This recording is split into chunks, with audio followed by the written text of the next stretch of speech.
So wonderful to have you dialing in today. This week we're tracking with the theme of the Father, meditations on the Father, reflections on the Father. On Monday, we noted a verse in Romans which talks about the fact that we've been adopted into his family. No longer do we have a spirit of fear resulting from slavery, but we have the spirit of adoption by whom we can cry out, or by which we can cry out, Abba, Father, which means daddy, a close family term, like any child would use of a father running towards him just saying daddy.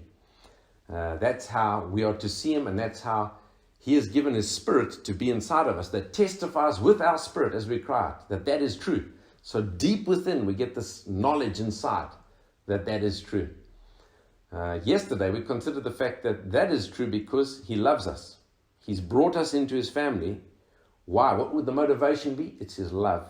1 John 3 verse 1 speaks of that he's brought us into his family because of his love. That's the love of the Father. Today, we're going to consider the fact that this is never going to change. Our Father remains the same. He is consistent, wholly reliable in every sense. You will always find him today as you found him the day before. And tomorrow you will find the Father in heaven exactly the same again. So in James 1, verse 16, 17, and 18, this truth is expressed. Let's read it. Do not be deceived, my beloved brothers. Every good gift and every perfect gift is from above, coming down from the Father of lights, with whom there is no variation or shadow due to change. Of his own will he brought us forth by the word of truth, that we should be a kind of first fruits of his creatures. Well, it's interesting that this verse comes in here. It seems as though the flow is like this. James is describing trials and temptations. And as he considers temptations, he says no one should claim that when they are led away or enticed to sin, that this is God who's enticed them in some way. He doesn't entice anyone towards any form of evil or bad or sin at any point. He is entirely and wholly good.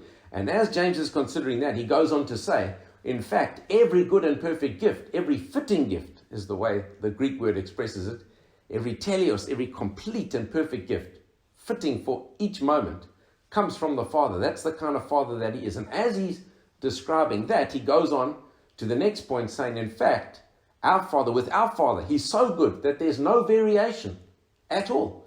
And he creates this little contrast with the lights of creation, seemingly sun, moon, and stars, the great lights which God himself created, which are pictured as a great blessing, bringing times and seasons, day and night, into this creation that we're in.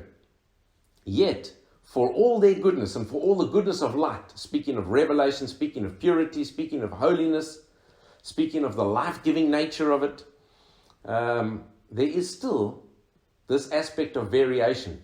However, with our Father, there is no variation. As you found him yesterday, you find him today. As you found him today, you find him tomorrow. There is no variation of shadow with our Father. Now, marketeers, advertisers, brand specialists love to try and create an association between the product which they're marketing and consistency or reliability. They want that to be embedded in the minds of would-be buyers of the product.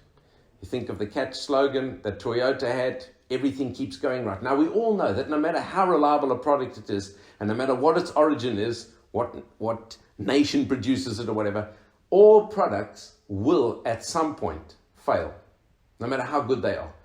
But I want to say that our Father in heaven, with him there is no variation or shadow. 1,000 years from now, he will be the same. 10 million years from now, he will be the same. He is the eternal God. So not only does he adopt us into his family because he loves us, because he is love, but with him there is no shadow of change or turning. He remains the same. So it goes on to say here, of his own will he brought us forth by the word of truth. He's describing good gifts. And here he goes on to describe the greatest gift of all, that by the word of truth, he gets us born into his family. With him there is no shadow or change. Let's just consider that in a moment of prayer. Father, we thank you that you are holy and totally reliable. That as you were 1,000 years ago, we find you like that in 1,000 years to come, without one jot or note of change at any point. We thank you for the incredible security that gives us.